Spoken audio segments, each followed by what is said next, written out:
明天就是中秋节了，除了必备的月饼外，新兴人的赏月餐桌上更是少不了鲜味的紫苏炒螺。山坑螺系栖息于底泥富含腐殖质的干净水域环境，常以泥土中的微生物和水中浮游植物、幼嫩水生植物、青苔等为食。山坑螺昼伏夜出，体型小巧尖长，颜色与稀流里的石头相近。想要在白天摸到它们，丰富的经验才是关键所在。靠自己的眼力睇啦，都係日頭全部要靠飯食頭搬樹葉搬出去㗎。陽光明媚的正午，山坑螺偶爾會冒出來享受日光浴。對於吳新林來說，4個小時反覆的低頭彎腰，總算有了點收穫。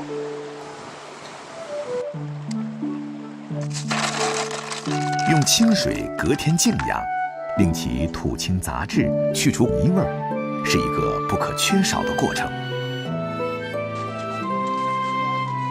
1年1度的中秋佳節，紫蘇炒山坑螺是新興人最佳的賞月美食。山坑螺屬風寒食材，而紫蘇葉能散表寒，兩者的組合屬於食療裏的黃金搭配。辣椒、椒蓉、薑絲同埋紫蘇。過去，山坑螺是給人們填肚子的湊合之物，時至今日，它已演變成新興人的心頭好。而在烹調上，除了有傳統的紫蘇爆炒外，還創新了不少搭配，如山坑螺焖雞、山坑螺豬骨湯。從螺口處輕輕一吸，順勢滑入口中的螺肉細嫩異常。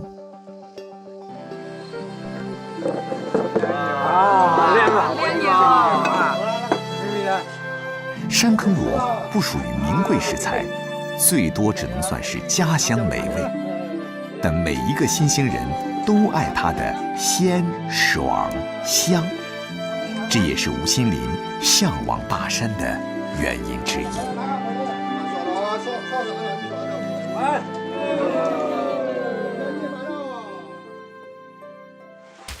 最好嘅烏欖啊，好做有香味啊，有歷史悠久。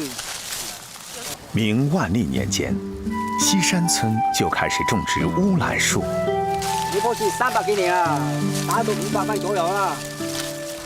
這裡的烏欖是最好的品種車酸欖，皮兒薄肉厚，油質適中，味道芳香。將烏欖製成欖餃是增城人的獨創，把生烏欖投進熱水，用小刀把欖肉輕輕一劃，分成2半，再一起，欖核和欖肉就剝離開了，撒鹽拌勻，放在竹席上曬乾，就成了老廣最熟悉的餐桌配角——欖餃。西山欖最負盛名的是它的欖仁儿，出仁率高，濃厚的松香味兒讓古今10家公認為欖仁之王。研究嘅機械，研究唔到出嚟。你斬開佢有咩技巧啊？要力度咯，都係慣嘅。呢啲唔可以用機械去斬喎。你機械嗰啲無情力，一斬就斷㗎啦。啲欖仁斷咗就做唔到月餅啊之類嗰啲用啦。一般欖仁都係做月餅用嘅。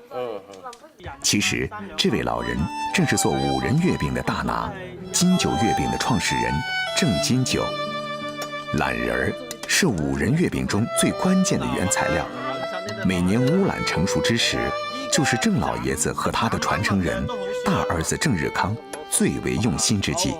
有冇辦法降低呢啲成本？係今年100斤嘅欖核咧，就斬得到係8斤左右嘅欖仁嘅啫。即係比往年不到1/10的出仁率，加上近年來烏欖樹的減少，欖仁的價格一度飆升到200-300元一斤。我聽講你度呢度大開發啦，好多冷樹都放埋㗎啦。係好多冷樹都斬晒。如果你依家種嘅，起碼都要10幾年先有果。所以依家虽然价格贵，但郑家人仍然坚持要用足量的懒仁儿，因为做出最好的5仁月饼已经成了家族使命。橄榄仁儿、核桃仁儿、杏仁儿、瓜子仁儿、芝麻仁儿，5种果仁儿汇聚成一饼圆月，成了中秋团聚的精神寄托。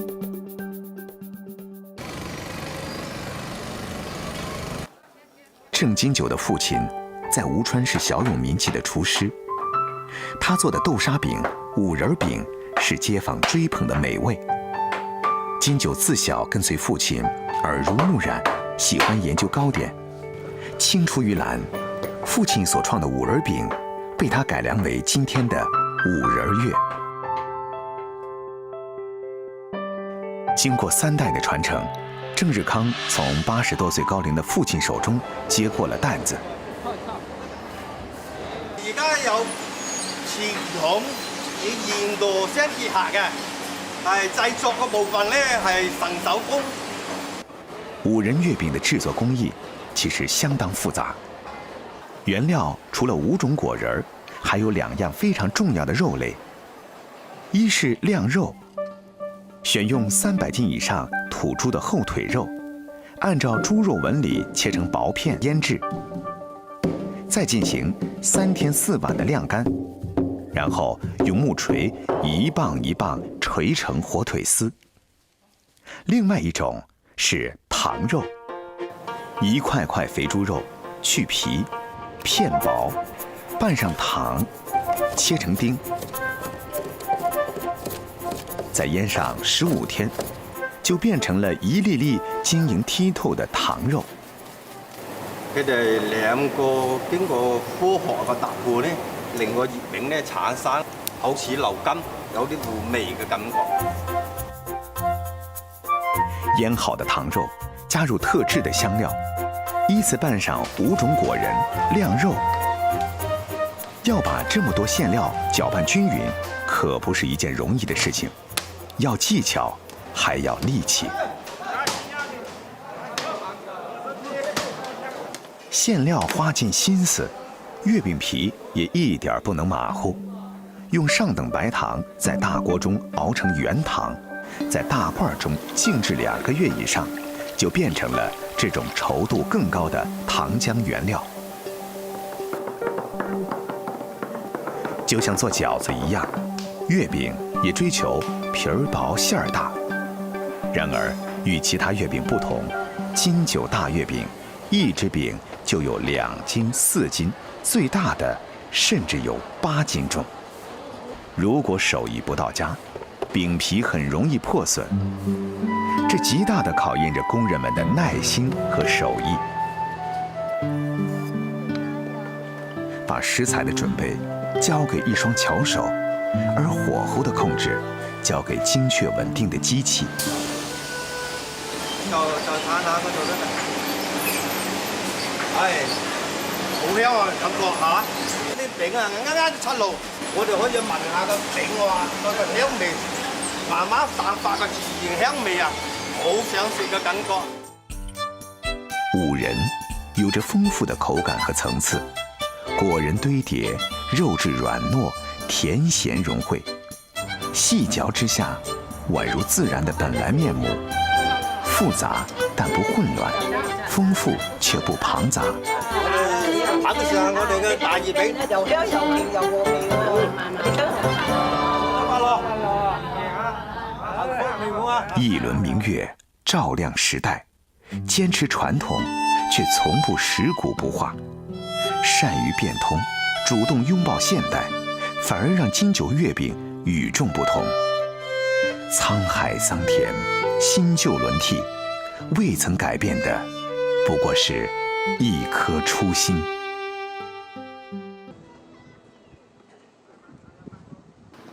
每年的中秋前夕，薛文凱的家庭小作坊都會一改往日的平靜，全家老少圍着一塊小圓餅轉。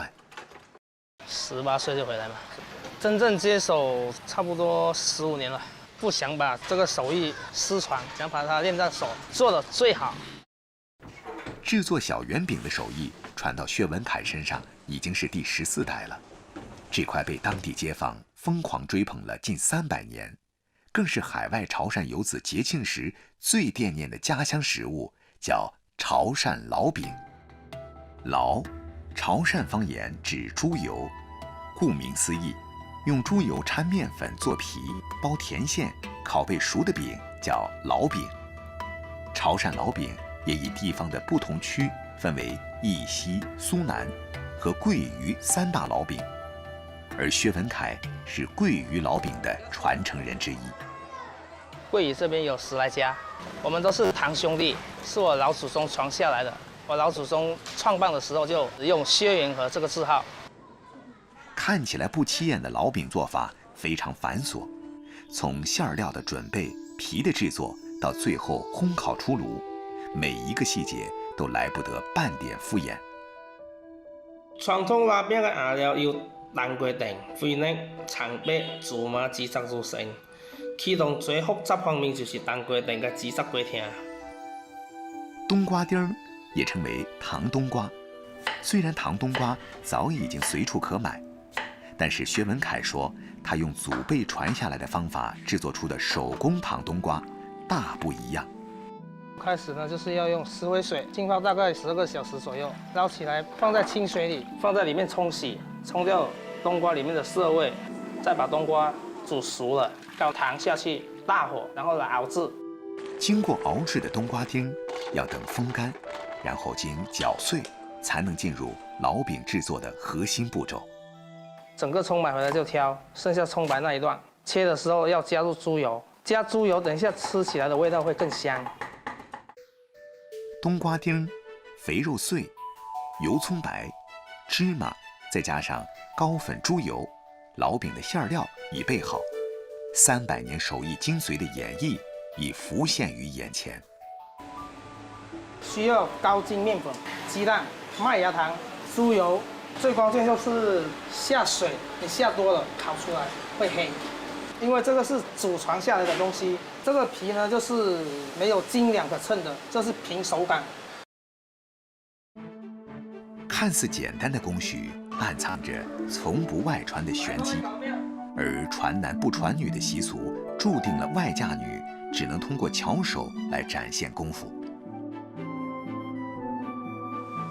一天4双手，5000个老饼，旺盛的炉火催生出酥香四溢。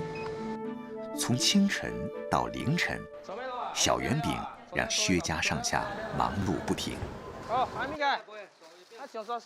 还是觉得家里这个虽然是说小作坊，还是挺好的，在家里还是比较踏实的。每年8、9月份是丰开新河村村民吴展坤最忙碌的时节。这里有200多亩，要2000多株，2000多棵树。现在是我一个人，每天由头到尾这10多个钟头是在这里干活的。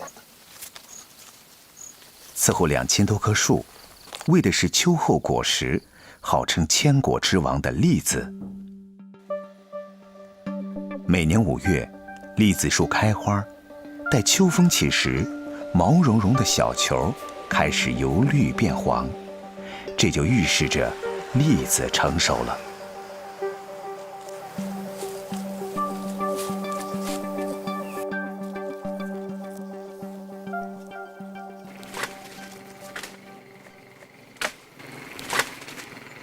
摘栗子是份苦差事，一根长竹竿，一把铁钳子，200亩地，2000棵栗子树，这就是吴展坤的简朴人生。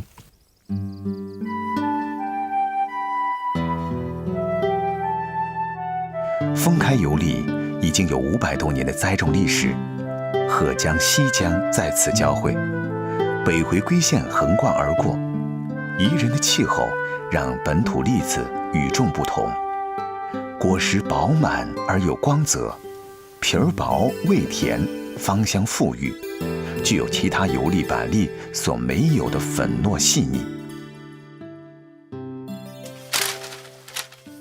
吴占坤管理的这片栗子林，在当地规模不小。虽然老五干起活来是一把好手，但是林子大了，总有照顾不到的地方。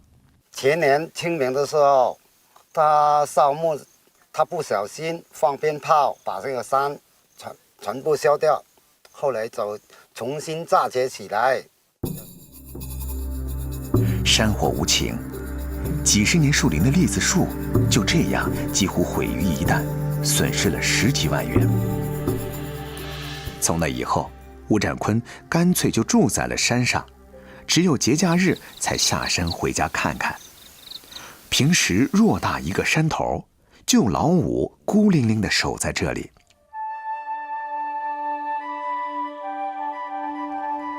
太阳落山了，山上没有什么娱乐活动。吴占坤抓紧时间把刚摘下来的栗子处理一下。山林渐渐入睡，只剩下虫鸣、破栗子的声音。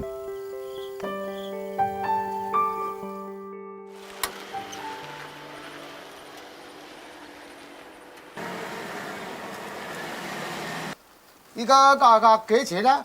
差不多18蚊斤到時㗎，係啊。哦，俾個優惠價過你啦。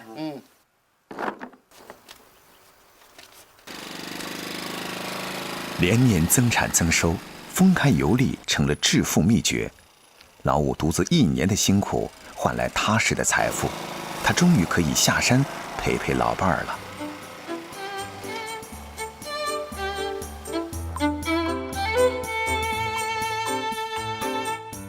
老五的家就在山脚下，孩子们早已外出打工，只剩下老两口相依为命。老五带了栗子回家，老伴儿备好食材等待，倒有了久别重逢的味道。绿豆、糯米、腌制过的五花肉、炒过的花生碾成碎，再加上新鲜油粒，武大婶包的板栗粽子，在十里八乡是出了名的美味。不过，要吃到还需要点耐心，要放在锅里慢火熬上7、8个钟头，粽子才能绵软入味。女人包粽子，男人负责做饭。分开油粒，味道奇香。生吃清甜爽脆，熟食甘香可口，与肉类是绝配。炒、焖、蒸、炖，口感格外细腻。这放养的杏花鸡，用来和油粒焖在一起，那可是老五的拿手好菜。热油下锅，翻炒栗子至金黄色，姜丝爆香。杏花鸡添加适量酱油煸炒，然后简单1碗清水，就可以让杏花鸡和分开油粒焖成一盘山野美味。你老公我煮的。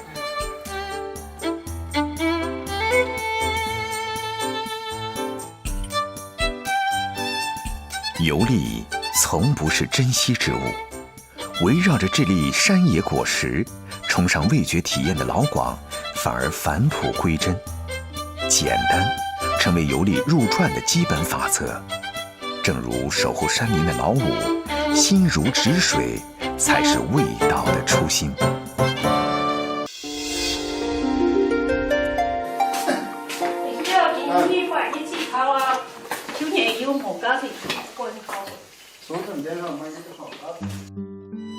夏末，在梅州梅县的小山村里，林丽妹家的柚子树开始挂果了。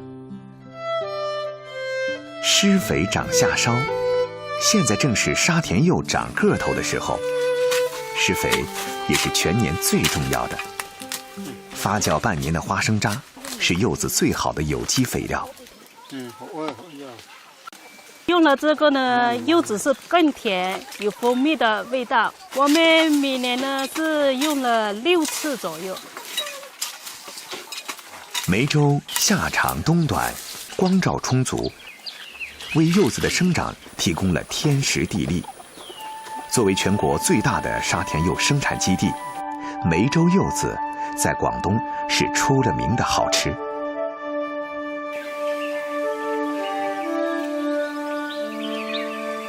4月初，柚子花开，林丽妹和丈夫每天都一早出门。柚子林里600多棵沙田柚，正是授粉时节。种了30多年柚子的林丽妹知道，柚子的生长光靠天时地利可不够，能不能结果还得取决于春天开花时的原委。雌雄同株的沙田柚花，雌蕊发达，雄蕊退化，无法完成自然授粉。为了保证产量，林丽妹必须依靠双手给每一朵花进行人工授粉。这一天就要授粉，一送田的里面呢就最重要的时间。如果一送田里面係唔授粉唔做下去，就一年都會冇收入喎。酸柚花去掉中间的雄蕊，轻轻将花粉蘸上沙田柚的花朵，一花授粉便完成了。这次授粉过后，就要静等柚子结果了。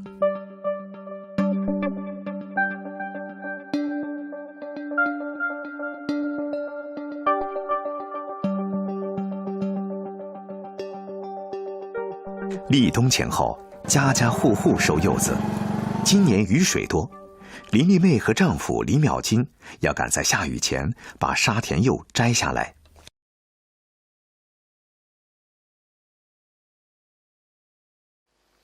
落下個雨質呢，就水分過多，柚就會比較唔好食。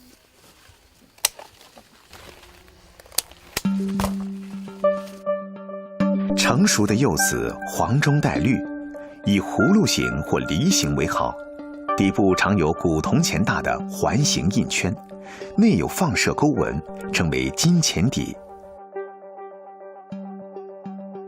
整个果园4万多斤柚子，采收起来可一点不轻松。几十年来，夫妻俩靠种柚子养育了1双儿女。虽然都已成家立业，但两人依旧守着这片柚子林生活，不愿搬到城里去。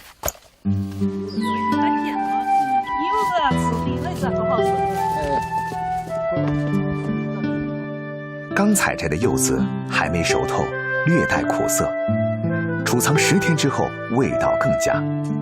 而柚皮富含水分，这时用来入菜最好不过。剥开果皮，表面的油包裂开，会有强烈的辛辣香气。许多人因为柚皮的苦涩望而却步。林丽妹有自己的除味窍门。柚子去除硬皮后，切成薄片，放入水中煮开，待其吸水胀发后，放入冷水浸泡半天，挤出苦水就可以烹饪了。遍布通气口的柚皮，善于吸附其他食材的味道。柚皮鸭汤，汤清无油脂，特别适合秋日食用。与鸡肉、香菇、火腿摆盘同蒸，既有鸡肉的鲜美，又有火腿的咸香。林丽妹家最喜欢的做法是柚皮炒五花肉。五花肉炒香后，倒入制好的柚皮，柚皮最能化解油腻。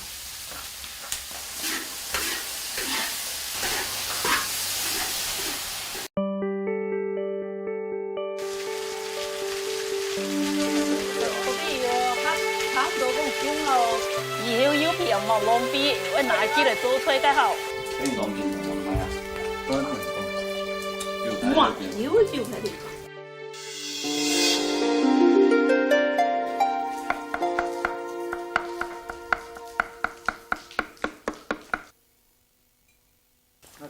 不能上山的雨天，夫妻俩也闲不下来。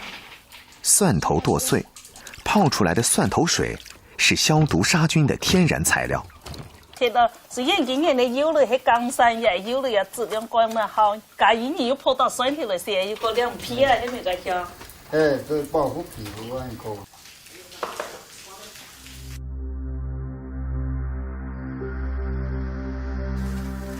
1個星期後，柚子晾乾了，套上裝用的密封袋，放在消毒過的屋子裡儲存，既可以防蟲，又能促進糖化。柚子皮會被果肉吸乾水分，變得又軟又薄，果肉越久越甜蜜，存放到過年都不成問題。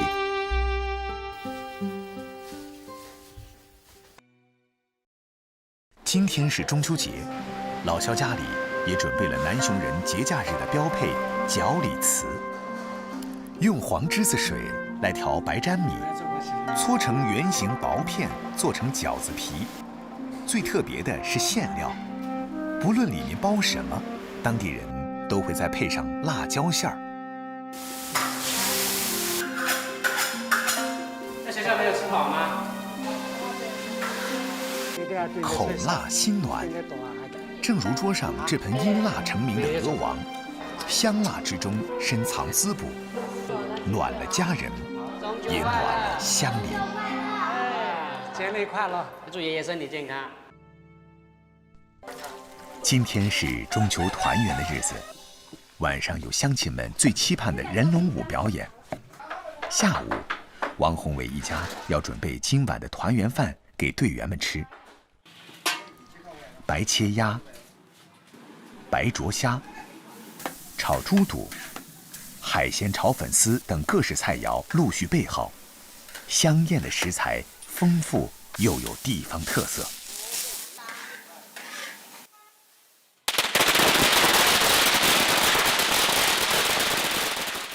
中秋佳節，村子裡彌漫着濃濃的過節氛圍。一起吃飯是中國人節日裡最重要的傳統。飯桌上當然也少不了本地人最熟悉的蘸醬。月圓夜，有親友在旁，有熟悉的家鄉味兒，是在外做生意打拼多年的王宏偉最大的心願。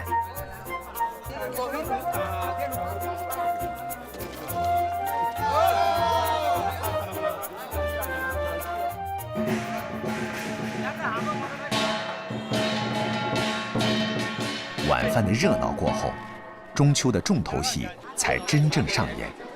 回到家鄉的王宏偉也接手了本村的人龍舞表演，帶着自己的兒子和從小玩到大的兄弟，一起把這400多年的民俗表演延續下去。